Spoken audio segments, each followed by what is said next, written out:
Everything okay up there? Yeah, everything's fine. Okay, everyone, The Monkey is coming to theaters, and it's time for us to bang the drum about it. Based on the short story by Stephen King, The Monkey tells the story of Bill and Hal Shelburn, two young twin brothers who are trying to keep themselves together after their father seemingly abandoned their family. Living with their mother, the two boys couldn't be more different.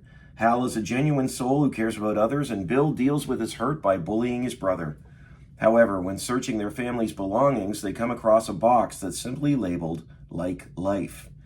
In it lies a mysterious wind-up monkey toy that seems tied to a series of outrageous deaths. Now, 25 years later, the monkey resurfaces with a vengeance, forcing the estranged brothers to reunite in an effort to stop the madness. Directed by Osgood Perkins, The Monkey is the polar opposite of his previous film, Longlegs. Longlegs was a dark and brooding and gritty film in the vein of Silence of the Lambs, and The Monkey is something else entirely. It's a toy monkey? It's evil. It's basically the devil. After all, this is not a film that seeks to give you the chills of horror, but rather the thrills of death. Because this particular film, people aren't murdered so much as they, well, explode. Literally. Smiting the ones who deserved it, the ones who didn't.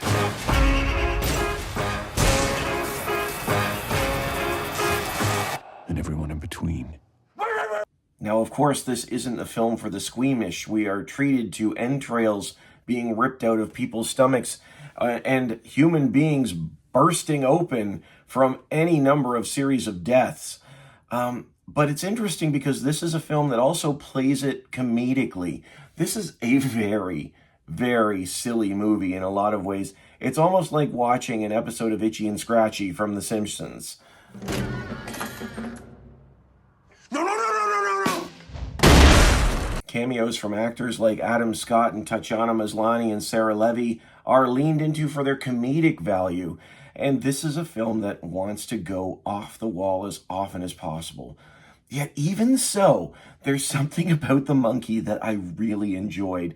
And it's the fact that there is something underneath the blood splatters that really sticks.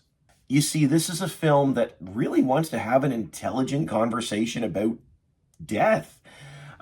Without giving you any spoilers, what we see here is this is a film that is ultimately about grief and whether or not we can accept the reality of death that, well, unfortunately, comes for us all. Everybody dies, and that's life. With each beat of the drum, death seems to become more random, and these are characters that are living in denial and wishing that it simply would just go away.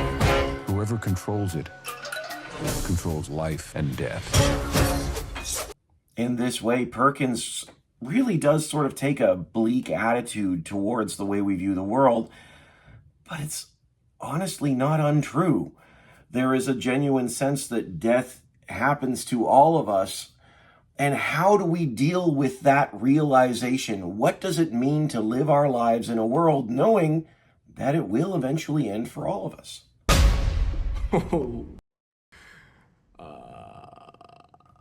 With that in mind, it makes sense why The Monkey is so silly and comedic, because it wants to have a laugh at the frailty of life. While I admit that there's a certain level of sadness that settles in when we have these sorts of conversations, The Monkey wants to keep it light. Spaghetti City.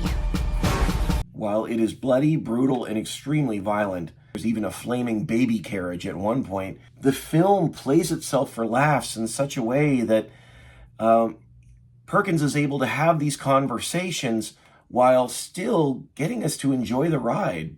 You know, like life. The Monkey is in theaters on Friday, February 21st, 2025.